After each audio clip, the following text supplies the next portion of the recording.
Hello दोस्तों, यह कहानी है कुएं का पानी की।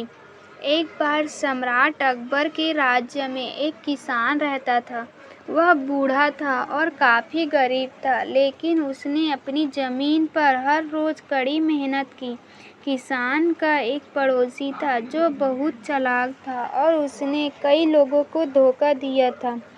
किसान ने अपने पड़ोसी से एक कुआं खरीदा और उसे सारे पैसे दे दिए, लेकिन पड़ोसी ने अधिक से अधिक पैसे की मांग की।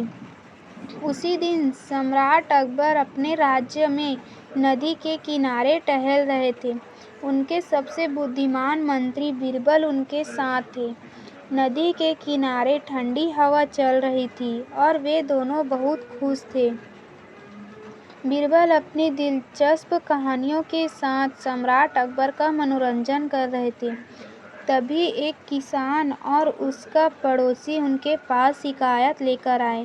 किसान सम्राट अकबर के चरणों में गिर गया और कहा, महाराज, मैंने इस आदमी से एक कुआं खरीदा था और अब वह चाहता है कि मैं पानी के लिए भुगतान करूं। यह सही है महाराज, पड़ोसी ने कहा। मैंने उसे कुआं बेचा था, उसके अंदर का पानी नहीं। दोनों के बीच का तर्क सम्राट को भ्रमित कर गया। उन्होंने बीरबल से उनके बीच की लड़ाई को निपटाने के लिए कहा। बीरबल ने दोनों पक्षों को ध्यान से सुना। उसने देखा कि किसान गरीब था, लेकिन एक सच्चा आदमी था। बीरबल जल्दी समझ गया कि गरीब किसान का पड़ोसी उसे धोखा देने की कोशिश कर रहा है।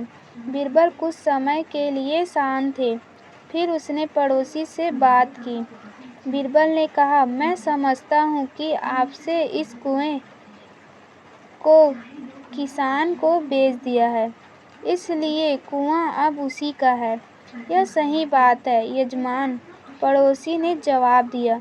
बीरबल ने कहा, लेकिन अगर आपने अपना पानी उसके कुएं में रखा है, तो या तो आप उसे उस पानी का किराया दें या आप उसे एक बार में निकाल लें। पड़ोसी को एहसास हुआ कि वह अब किसान को बेवकूफ़ नहीं बना सकता। उसने अपना सिर शर्म से झुका दिया और वहाँ से चला गया। किसान ने समस्या को इतनी आसानी से हल करने के लिए बीरबल को धन्यवाद दिया।